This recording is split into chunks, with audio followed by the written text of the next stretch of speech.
Watching some videos on how to make biscuits and gravy. We're going to make southern biscuits and gravy. Start out with some bacon, some sausage links. Granddaughter's making some homemade biscuits here. We've just bought a mix.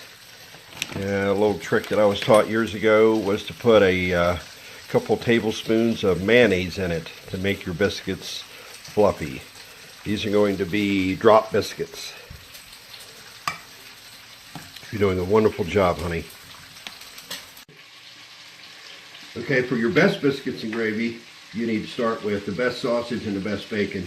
I go with Bob Evans Original, and I go with Black Label bacon. It's the best you can have. And I don't cut it up and put it right in to the pan. I just go ahead and fry it on the side. All right, cut it. Okay, what we did was got some store-bought biscuits here. These grands are perfect, but way easier than making scratch homemade biscuits because they come out beautiful. But for the true Hillbilly, since this is southern biscuits and gravy, what we do, we'll put that there. Spray the pan again. The beautiful granddaughter has made a mixture here for some southern drop biscuits. So we're just going to drop those on the pan like that. Get about 5 or 6 of them. Just drop them on.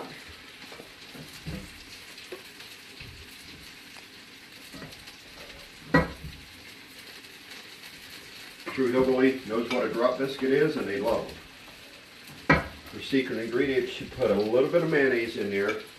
I know it sounds crazy, but a Southern woman showed me that trick a long time ago. It keeps the inside of the biscuit fluffy and the outside crunchy. And that's really a good biscuit if you do that. So we're going to put them in the oven. You start with Bob Evans sausage. I got 2 pounds of bacon, a pound of links, and a pound of the patties. That gives me the drippings, which is critical. I poured off what I thought I wouldn't need. I just barely cover the bottom of a cast iron skillet. Cast iron skillets are the secret. And then it's about a half a cup of flour. Just put that in there, just regular flour. Hillbillies are simple people. They just want salt and pepper. A little bit of salt. They do like it peppery, so we're going to put a little bit of pepper. Cast iron skillet. Now this is a lot because I got a lot of people coming. I don't know how to do a little batch. I do a full skillet every time I do it. But a lot of videos are calling this a roux, whatever it is, roux. You don't want that. What you want to do is you want to get a real paste in the bottom. That's a pretty good paste right there. That's the whole trick to this. Is not a whole lot of drippings, just enough to give your flour a good base. That's about right there. What I do is go ahead and try to get all the lumps out. Cast iron skillet is perfect for this. People need iron in their diets. There's no better way to get iron in your diets than cooking in a cast iron skillet. What do you mean? That's not what they mean. That's what they mean. What are you talking? I'm just talking on the video. Okay, good paste. I'm going to bump that heat up as high as I can take it without burning the bottom. So it's a high medium heat. Let this cook. Now, a trick that was on one of the videos was to heat your milk. A lot of people use whole milk and then they use water to water it down when you're making 2%. So what I have is I have 2% right here. My assistant's going to heat up. All the drippings off all that meats I cooked, I made sure I put all that stuff in there. That's the secret of this gravy, is getting all that little burnt stuff in there you get off scraping the bottom of your skillet. Okay.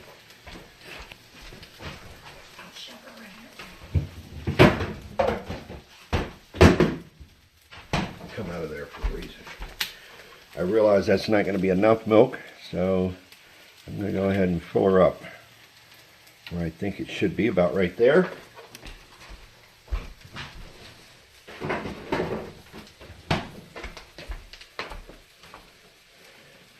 trick is to continually stir, mix, scrape the bottom of your cast iron skillet till you get everything thoroughly mixed.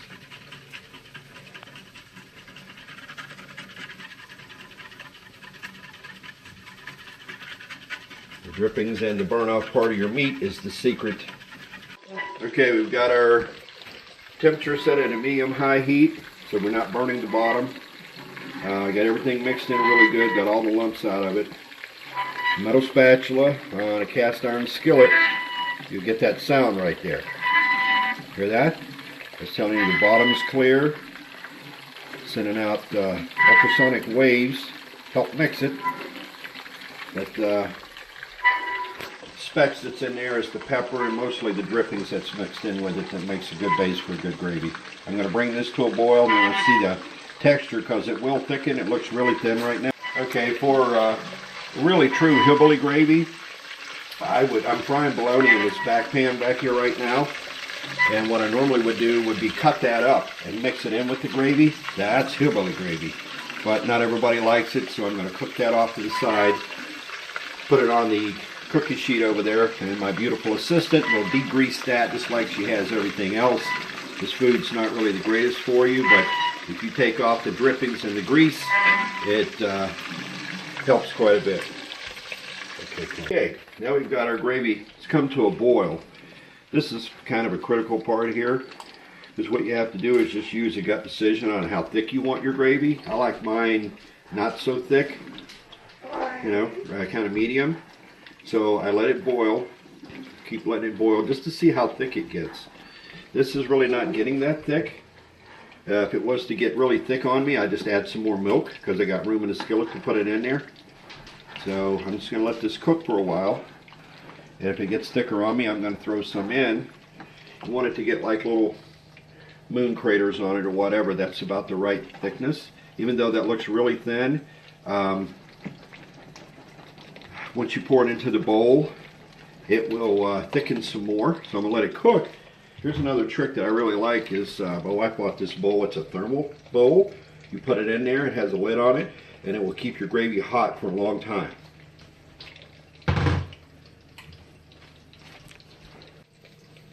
It's got just about the right texture to it. My mom showed me this a long time ago, 45 years ago. When she was making it, she says once you get the texture where you want, which that's pretty good right there, just to let it cook for a while. Let it cook for another 5 minutes. And then see if it's going to thicken more, it'll do it within 5 minutes. Just keep stirring the bottom so it doesn't stick, and it should be delicious. Okay, I've let it boil for another 5 minutes. Add a little bit more milk. Thin it out a little bit, because it will thicken when I pour it into the bowl and it sits for a little bit. Get some nice bubbles there, some moon craters. Make sure everything's off the bottom. Mixing it really good. Kill the heat.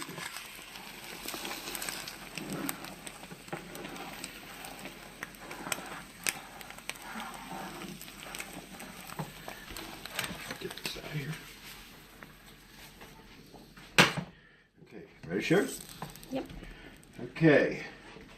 We're going to pour it into our thermal bowl here. Nice creamy. No lumps. Okay, we've made our gravy the way we thought. It's got a really good texture to it. Not much lumps. Nice and hot just off the stove. Real Hillbilly will pass up these store-bought biscuits, which are really good, and just go ahead and get him one of these drop biscuits my granddaughter made. A little bit overcooked, but we like them that way. Real Hillbilly will throw a piece of burnt bacon on there, maybe one of these sausage links. And we'll go ahead, we're just going to cover that baby up right there. Hillbilly biscuits and gravy ready to go. Wait a minute. Even with that, you want a little pepper. A little pepper on it right there. Now this is good to go.